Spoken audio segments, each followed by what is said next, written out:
I don't know why. I think I got really used to my body shaming, which is terrible, because that means that everyone was calling me names. Those are the feelings of my 11-year-old daughter. She is one of two. She's a twin, and even they have different body composition. So there is so much confusion in this conversation. But let's talk a little bit about body shaming and how a lot of us even got to the position where we were in need of these GLPs. We don't talk enough. I don't think we talk enough about esteem, about self-esteem, about, bullies, about those who actually are jealous of the way you look and the way you show up, so they use your body to attack you, about social media nowadays, which they're not allowed to have because of this reason. Let's talk a bit. Zuri, tell us a little bit about what kids are saying in school.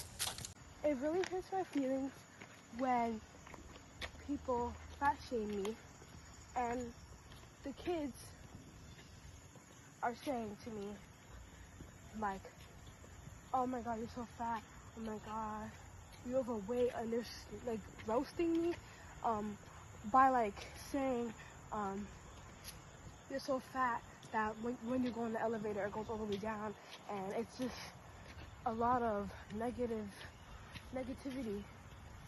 I'm really sensitive to all this stuff, and it makes me cry a lot, because I don't want to be the thoughts in my head. I kind of like, they just like come at me a lot, and then when I try to close my eyes, I cover my ears. I'm like, come on, get it out, and it keeps coming at me, and I hear them in my head too, and then I start to cry and burst out. And I remember, and I was talking to her about her oldest sister, when we were looking back at pictures of her eldest sister, and there were so many times where she thought she was overweight because she was the thicker one, right? The thicker kid amongst her friends. And now we look back at pictures and she's like, I wasn't even big. I was just thicker than them. And body composition matters. I try to share with them all the time that there are so many women who spend money to get lips like these. They spend money to get a booty like this. They spend money to have the composition we have, where we have that hourglass figure and that shape. But it's hard to explain to a young girl, right? Because she doesn't see that. She just hears her friends talking about her. Well, they're not friends, by the way. Sorry. We talked about this. They're not friends. And I explained as well, body composition. We live in Northern Virginia. So this is Black Dose Daily, and I'm going to have a Black Dose Daily talk with y'all. That is the reality. A lot of people from different places where their body structure and composition and type is much smaller. We have the bodies of Black women. You were aware that you are not fat, right? Yeah, they don't even know what fat is. Exactly. Why do you think they say that? Fat to me? Yeah. Because I'm not fat. I'm just thick. Right. And we talked about body composition, right? Yeah. Yeah. And they're saying that because they're probably jealous because they don't have. Usually, the people who are saying that to me is like really skinny, have no thighs, have nothing. No shape, huh? No shape. It's up to us to have these conversations.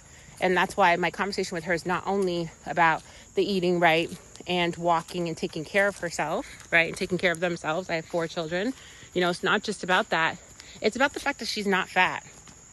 It's about the fact that there is a body composition conversation that I wish was had amongst other parents and other races and other cultures and other ethnicities and communities.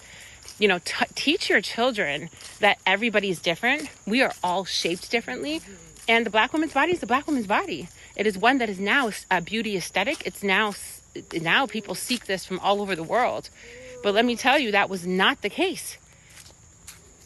So what did I tell you about body composition? I'm a young Black girl and I'm not shaped like other people. Right. And so should they be comparing themselves to you? No. And should you be comparing yourself to them? No. No, right? Because everybody's different. Everybody's different too. Now, have you ever had a friend who thought they were too skinny? Yes. Yeah, right? And they were like, oh, I wish I could just gain weight, right? And then you've had friends that are overweight, right? That say, I wish I could be skinny. Yeah. So even with you and your sister, we talked about this. You guys even are shaped differently, right? Both beautiful, both beautifully made, twins, and shaped differently, Yes. right? So we are all individuals, right? Yes. And so when somebody makes fun of somebody because they're not shaped the way they think they should be shaped, what does that make them? A loser. Yeah, straight up. Guys, moral of the story, we need to pay attention. Pay attention to having the discussions with our kiddos about how they're feeling, not just how they're feeling that they're looking.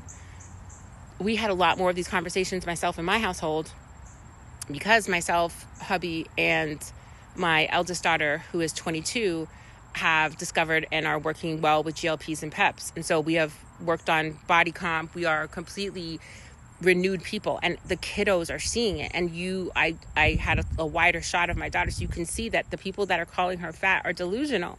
What is fat anymore? And this is what's happening with social. Our children are comparing themselves to bots. They're comparing their intellectual conversation on an app to a bot, which is driven by what? AI. They're comparing their looks, how they're composed, what their body composition looks like to AI.